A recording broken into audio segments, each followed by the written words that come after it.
Dear students, हम increasing और decreasing functions के बारे में पढ़ रहे थे। अब अपने इंक्रीजिंग फंक्शन और डिक्रीजिंग फंक्शन की डेफिनेशन अब पढ़ चुके हैं। अब अपन देखेंगे कि इंक्रीजिंग फंक्शन वो कब होता है और डिक्रीजिंग फंक्शन कब होता है, और उसको अपन फाइंड कैसे करते हैं, उसका मेथड पढ़ेंगे। देखो, सबसे पहले है first derivative test for increasing and decreasing function. First derivative test का यूज करते हुए अपन इंक्रीजिंग और डिक्रीजिंग फंक्शन का कैसे पता लगाएंगे वो है। देखो, let F be continuous on closed interval A B and differentiable on the open interval A B. Then मतलब सबसे पहले तो फंक्शन आपका वो क्या होना चाहिए, दिए जो आपको इंटरवल गिवन है उस क्लोज इंटरवल में के अंदर क्या होना चाहिए, कॉन्टिन्यूस होना चाहिए और ओपन इंटरवल के अंदर डिफरेंशिएबल होना चाहिए। तभी अपन किसकी बात करेंगे, इंक्रीजिंग और डिक्रीजिंग के बारे में बात करेंगे, उस फंक्शन के बारे में। F is increasing function increasing in A B if जो इंटरवल गिवन है उसके अंदर इंक्रीजिंग होगा। एफ डेस एक्स क्या होना चाहिए, ग्रेटर देन 0 होना चाहिए for all X belongs to A B open interval. यानी ए से बी के बीच के अंदर आप अगर उसका डेरिवेटिव फाइंड करो तो वो ऑलवेज पॉजिटिव आना चाहिए, तभी क्या होगा, वो इंक्रीजिंग फंक्शन होगा। F is decreasing function in A B, जो गिवन इंटरवल है, उस क्लोज इंटरवल गिवन है आपका, उसके अंदर अगर ए से बी तक लेके यानी ओपन इंटरवल के अंदर आप फंक्शन का डेरिवेटिव फाइंड करो तो वो नेगेटिव आना चाहिए, तभी फंक्शन है वो आपका क्या होगा, डिक्रीजिंग होगा। देखो ऐसा क्यों होता है अपन, ये तो आपको याद रखना है, समझना। देखो कैसे हुआ ये। फिर देखो थर्ड है F is constant function in A B if F dash, मतलब एफ डेस एक्स है उसका डेरिवेटिव अगर 0 हो जाए, न तो पॉजिटिव नहीं नेगेटिव, 0 हो जाए, तब फंक्शन क्या हो जाएगा, कांस्टेंट फंक्शन हो जाएगा। देखो ऐसे कैसे हुआ, मतलब इन एफ डेस एक्स का मतलब अपन पहले भी ये समझना, ये तो आपको नोट करना, थोड़ा सा समझ लेते हैं। देखो एफ डेस एक्स का मतलब, या फिर y इज इक्वल टू आपका एफ एक्स फंक्शन गिवन था, इसका डेरिवेटिव फाइंड करेंगे तो एफ डेस एक्स से लिखते हैं अपन, या फिर इसको अपन d Y by D x, इसका डिफ्रेंसिएशन तो किया d Y by D x मैं पहले बता चुका हूँ आपको, चैप्टर 6-7 दोनों में ही बात की थी अपनी। इसका मतलब क्या होता है, slope of line. D Y by D X का मतलब क्या होता है, स्लोप ऑफ लाइन।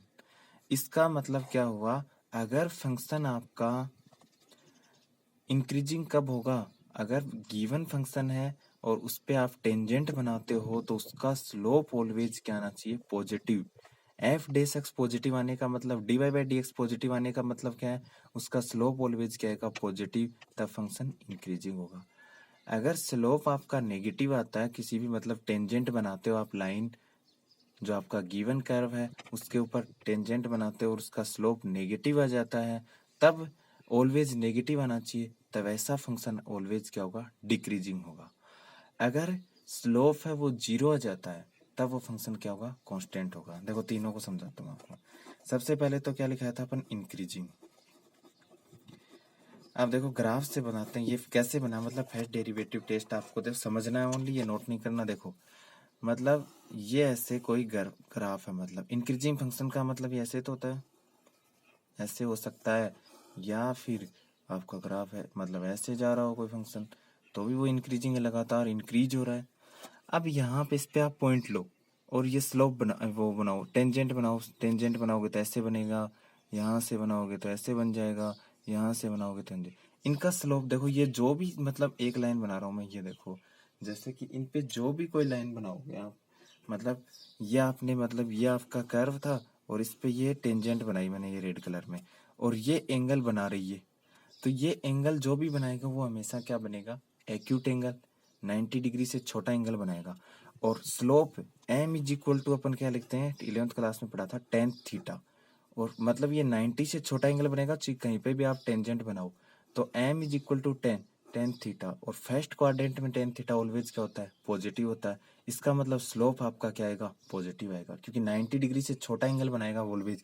ये एक्स अक्ष की पॉजिटिव साइड के साथ में, मतलब स्लोप किसको बोलते हो, जो लाइन एक्स अक्ष की पॉजिटिव साइड के साथ में जितना एंगल बनाती है उसके टेन को ही अपन क्या बोलते हैं, स्लोप बोलते हैं। तो टेन है, टेन थीटा की वैल्यू पॉजिटिव आ जाएगी, यानी dy बाई डी एक्स का मान कितना आएगा, वैल्यू कितनी आएगी, पॉजिटिव आएगी। तो इसीलिए तो ये क्या बना, इंक्रीजिंग फंक्शन, यानी एफ डेस एक्स, यानी स्लोप यहाँ क्या आ रहा है, ऑलवेज पॉजिटिव। ये ऐसे है तो भी, ऐसे है तो भी, यहाँ भी आप स्लोप बनाओगे, कोई भी मतलब टेंजेंट बनाओगे तो ये थीटा एंगल बनेगा, ये भी क्या बनेगा, 90 डिग्री से छोटा एंगल बनेगा। तो यहाँ भी टेन थीटा की वैल्यू क्या होगी, पॉजिटिव होगी, यानी एम की वैल्यू क्या होगी, M is equal to tan theta होता है। और टेन थीटा क्या, थीटा क्या रहा है फर्स्ट क्वाड्रेंट में, और फर्स्ट क्वाड्रेंट में ऑलवेज थीटा क्या, वो सॉरी टेन थीटा क्या होता है, पॉजिटिव होता है। तो मतलब स्लोप इसका क्या आ रहा है, पॉजिटिव आ रहा है। तो इसका मतलब ये इंक्रीजिंग फंक्शन तब होगा क्योंकि अपन इस पे कोई भी टेंजेंट बना रहे हो तो स्लोप ऑलवेज क्या आ रहा है, इसका पॉजिटिव आ रहा है। अब सेकंड डिक्रीजिंग की बात कर लेते हैं। देखो डिक्रीजिंग थोड़ा थोड़ा समझना आपके इनके बारे में। डिक्रीजिंग फंक्शन, डिक्रीजिंग फंक्शन है वो कैसे हो सकता है आपका, देखो डिक्रीजिंग फंक्शन है वो इस प्रकार से हो सकता है, ये फंक्शन है डिक्रीजिंग है, ये फंक्शन, या फिर इसका मतलब ऐसे ये फंक्शन है डिक्रीजिंग है, वैल्यू देखो कम होती जा रही है, ऐसे आप पहले ज्यादा थी फिर कम, ऐसे कम। अब इस पे आप मतलब कोई भी टेंजेंट बनाओ, टेंजेंट बनाओगे तो ऐसे मतलब ये मैंने टेंजेंट कहीं पे भी बना सकते हो आप, यहाँ पे बनाओगे तो ऐसे बन जाएगी, मतलब ऐसे है ना, कहीं पे भी मतलब।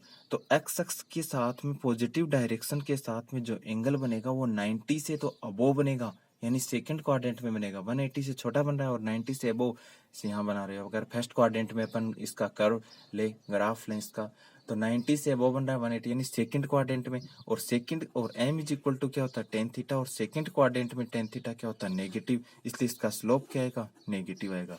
चाहे यहाँ पे बना के देख लो आप, इसका स्लोप बनाओगे तो ऐसे बनेगा, और ये एंगल क्या, थीटा 90 से अबोव बनेगा, 90 से अबोव बनेगा, तो इसका मतलब इसका स्लोप है वो क्या आएगा, नेगेटिव आएगा। इसीलिए क्या होता है, एफ डे एक्स का मतलब है इसका स्लोप ऑलवेज क्या है, नेगेटिव है। इसीलिए फर्स्ट डेरिवेटिव, फर्स्ट डेरिवेटिव का मतलब आप एक बार इसका डिफरेंशिएशन करोगे, फर्स्ट टाइम जो डिफरेंशिएशन करोगे वो क्या है, उसकी वैल्यू क्या आनी चाहिए, नेगेटिव आएगी, तब फंक्शन क्या है, इंक्रीजिंग है।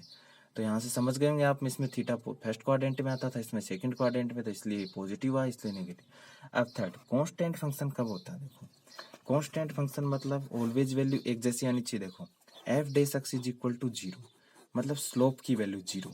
स्लोप की वैल्यू जीरो कब होती है, जब लाइन क्या हो, एक्स अक्ष के पैरेलल हो। एक्स अक्ष का स्लोप कितना होता है आपको याद हो, एक्स अक्ष खुद के साथ खुद का एंगल कितना बनाता है, जीरो।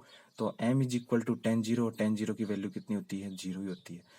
तो एक्स अक्ष की स्लोप भी जीरो होती है, और एक्स अक्ष के पैरेलल लाइन, कोई भी पैरेलल लाइन होती है एक्स अक्ष की कहीं पे भी हो, तब वो क्या होती है, उसका स्लोप क्या होता है, जीरो। और ऐसा कोई ग्राफ बनता है, मतलब एक पैरेलल सीधी लाइन बनती है एक्स अक्ष के जो पैरेलल, उसको अपन क्या बोलते हैं, कांस्टेंट फंक्शन। पीछे पढ़ा भी था अपन ने।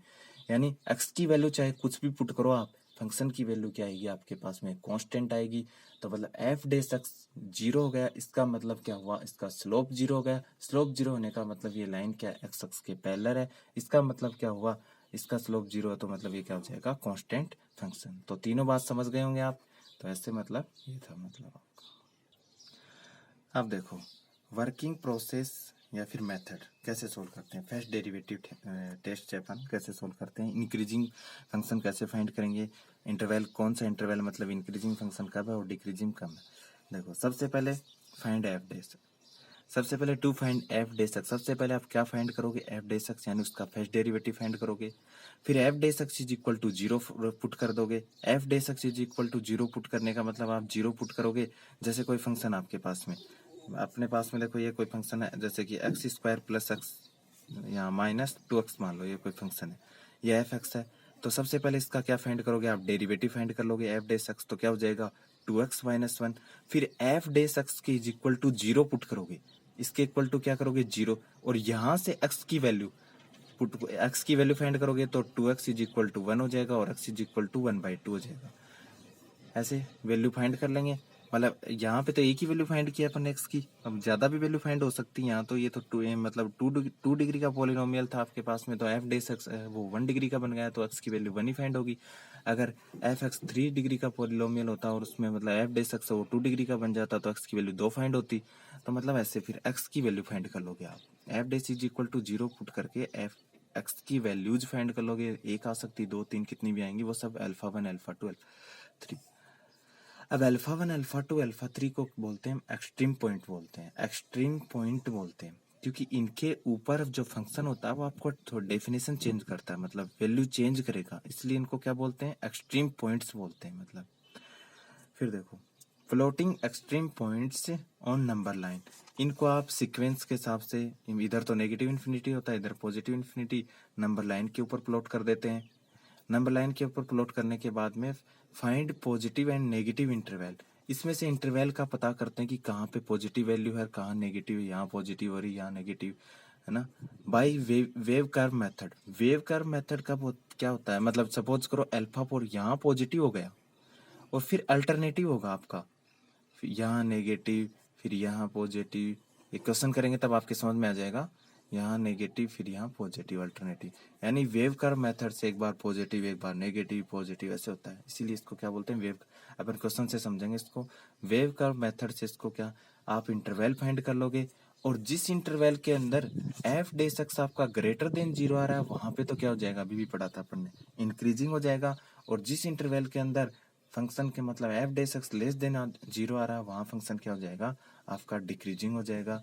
अब ये तो एक मेथड था, दूसरा मेथड होता है यूजिंग डेफिनेशन का यूज करके कर सकते हैं अपन, किसी इंटरवल के अंदर अगर x1 ग्रेटर देन x2 है तो इम्प्लाइज अगर F X one greater than F X two हुआ तो फंक्शन क्या है, इंक्रीजिंग, और F X one less than F X two हो जाएगा, ये डेफिनेशन पढ़ी थी ना पीछे अपन ने, तब वो क्या हो जाएगा, डिक्रीजिंग।